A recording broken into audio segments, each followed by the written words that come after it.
Hi, my name's Sue Ellam, and I'm a tarot reader and have been for 25 years. And I use the Mythic Tarot, which is based on Greek mythology.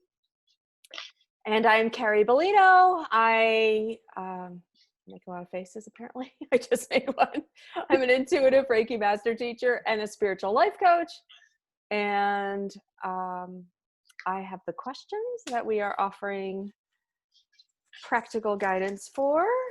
So today's question. Uh-oh, there's one attached to me.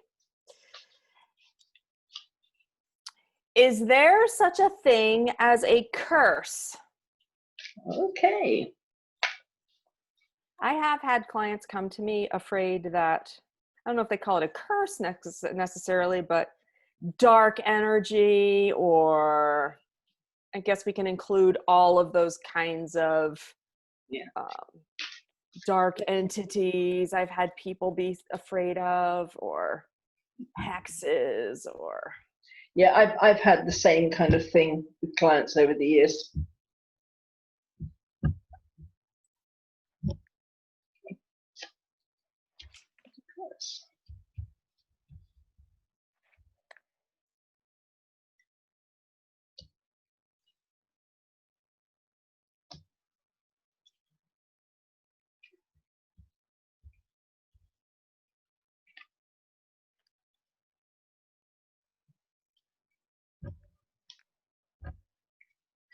Okay, well, this is a card of expansion about movement. And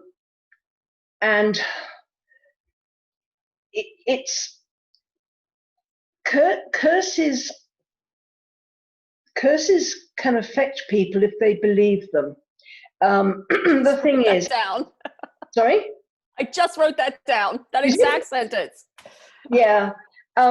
It's like if you've got, if you have a very strong sense of self and you're strong internally, nobody can curse you.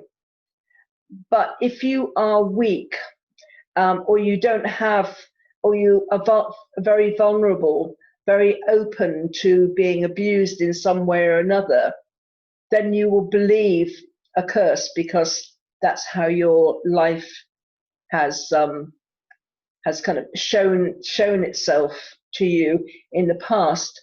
So to not be affected by curses is important, to expand your knowledge, expand your life, try new things, take a few kind of calculated risks, try, maybe move to another town, or, do a different job. Go get into a place where you feel valued, but it comes down again to self-esteem. So much of it does. If you believe that you can do anything, then you're unlikely to be brought down by somebody kind of cursing you.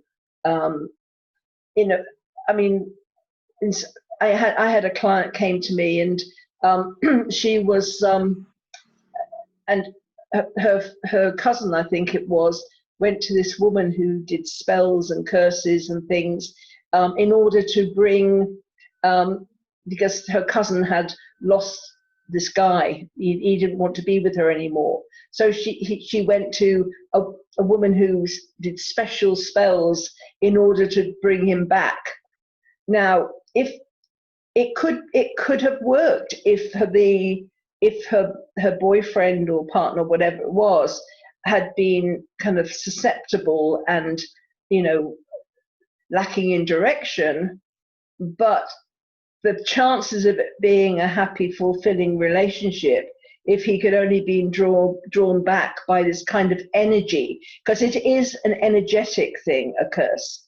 So if he could get drawn back into a relationship he didn't want to be in because he was kind of weak enough to be drawn by that energy, it's not going to be a balanced relationship. It won't be what she was wanting, or it's like being a bit with, who wants to be with somebody who doesn't want to be with you?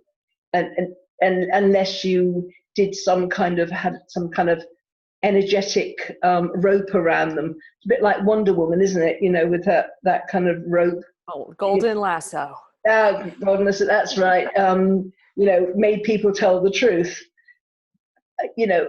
Any real relationship has got to be mutual, people wanting to be with each other. So that's so expand. If you feel a bit dark, or you feel a bit lacking energetically, and you feel susceptible to things outside of yourself, then make sure you get some sleep, eat some good food, drink plenty of water. Think, well, do I want to be in this job, or do I want to be in this relationship? Is it fulfilling me? Make a change, and then you'll break any energetic curse that comes your way. Because what's prayer? If you look at it, prayer is the opposite, isn't it? Somebody will pray for you. They send you lots of good energy, and and many people benefit from that. The curse is just the opposite of that. They're sending you negative energy to bring you down. So I think that's what curse is. It's also it's what I said just now, basically. Walk away from the things aren't growing corn for you, things that no longer belong in your life. If you're giving 100% to people and you're only getting 40% back, it's a waste of your time and energy. Walk away. Begin again if necessary. If you're in a position where people are cursing you, that is not a healthy life to be living. If you have people around you that are trying to do you damage, walk away from it. Get on the first bus and out of Dodge, as they say. You will then have a feeling of peace and tranquility. You'll feel your dreams are about to come to fruition, but you do need to make the move away from the familiar, and then it's kind of I can breathe at last. But if you don't change the way that you're living, change the way that you're thinking, there can be a feeling of loss, can be a feeling of betrayal. Because if we're in a situation where we've attracted people to us that curse us, we need to think, well, what are we doing to attract that kind of energy? What are we giving out that we're attracting this kind of energy to us? So even if we escape that scenario or that particular situation, it's like if we don't change the way we are inside, if we don't change the way we interact with people or interact with ourselves, if we don't get this feeling of self-worth, it doesn't matter, it's like wherever you go, you take you with you. So you have to change what is you. If you have a belief that you deserve all this kind of negative energy coming your way, because this is a feeling of betrayal, a feeling of loss. But not everything is lost. We have the wisdom, we have the experience, the knowledge to carry forward, but we do have to work on ourselves. And this is a battle with the ego, the emotions. So it is, again, it's all energy. We have to, or we don't have to, but it's advisable to look at any negative or negative situations or obstacles. Look at them from another perspective. Don't get into ego battles with people. And nowadays, people are especially touchy about everything. You've got to be really careful these days because there's so much division everywhere. You could say maybe 10 years ago, the world was divided, as an example, into 4, but now it's kind of divided into 44. There's so many other kind of situations or ideas that have come into the mix, and the world is very fragmented at the moment. And so you could talk to your next door neighbor about something you talked to quite happily 5 years ago, and this time it's like you've just set off an incendiary bomb. You've got to be really careful to keep your emotions under check, not let them get you into situations that can get into really unpleasant battles. The end of the day here, keep your vision. Don't waste your energy kind of getting distracted, going off into other directions. Just think about the life you want to live. Some people want to live a life of drama, and that's, that is their choice. But if that's not you, then hold on to that vision. Just because your life might have been dramatic and not having the kind of the most supportive people around you in the past doesn't mean that has to be the way it is for the future. So through all the ups and downs and and emotional stuff and things, just keep your vision of what you want, because the card here said you have got this dream of kind of peace and tranquility, so you will have been able to achieve it once. So try to make sure you don't go down a similar road that has got you back into this disruption again. Keep hold of that vision, and you don't have to have a problem with anybody else. So those are the cards. Well, thank you. I'm going to come at this a little bit different. It's so funny when I write the same words that you speak, I always make a face. And I was writing the word perspective when you said it. So I'm going to come at this from a little bit different. When I've seen a lot of clients who have contacted me because they've seen a medium or a psychic, and I use that term loosely because I do not believe in foretelling the future. I think people have a lot of choices along the way, and I don't believe you can foretell the future. But regardless, people have experienced this, and I'm not saying those people are frauds. I'm saying that's what they believe, and that's what their belief system is. And when you resonate with them, then there's buy-in. So I'm not discounting it at all, but I'm trying to raise everybody up a little bit energetically. And these people have come to me and they've said, I've been told that there's a dark entity following me. I've been told that I've been cursed. I've been told that there's negativity around me. And quite frankly, they come in really petrified because they don't know what to do about it. They don't know how they got it. They don't know what's wrong. They don't know how to get rid of it.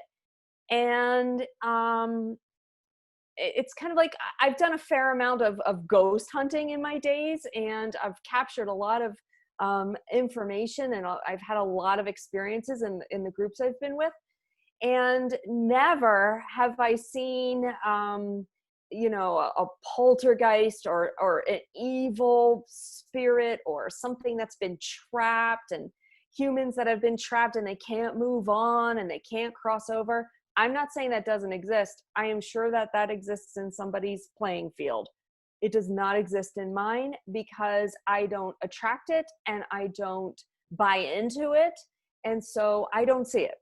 So same thing here. I don't buy into the curses. I don't buy into the dark entities.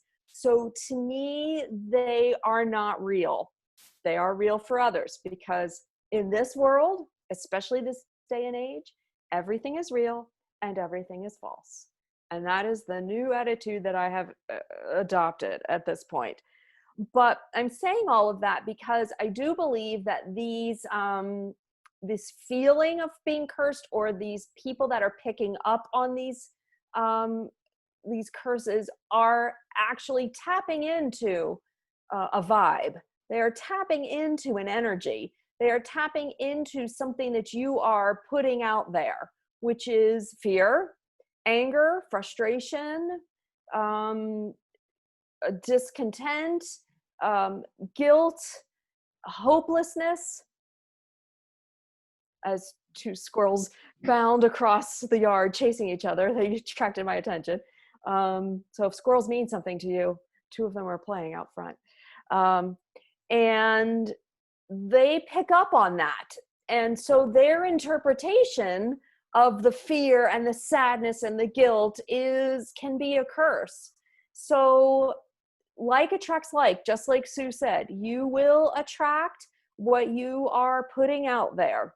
So it's also the belief in victimhood.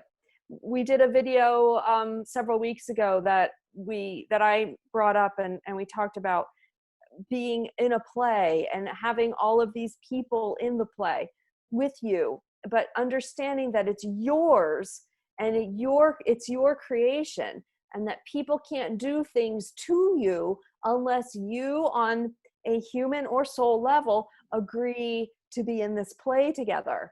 And sometimes we've agreed and we don't realize it, and we can get a little messy.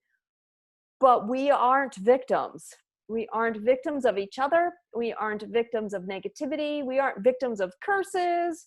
And that's what Sue was saying about keep worrying about yourself and worrying about the flow that you are in, and not the spin of negativity that you have created through drama or trauma or have bought into. So, yeah. I mean, I see curses as something that another person sends you. You know, it's a bit different. I mean, I have seen astral beings and things like that latch on to people and make their lives worse. That is, to me, isn't a curse. That is an energetic thing, and I have seen it. But curses for me are from human to human. Yeah. oh, Yeah. Got it. Yeah. And yeah, I agree. I kind of was just lumping everything together when people come in kind of despondent about that kind of energy. Yeah. But thank you. Thanks for clarifying that. Yeah, it's all right. And anyway, please subscribe, like, and share if you happen to be interested in kind of curses, or other people are interested in curses. They might find it interesting to see our perspective on it. Correct. All in an effort to move you forward joyfully with peace and health and prosperity. Yeah. So from our hearts to yours. Okay. Bye. We'll see you tomorrow.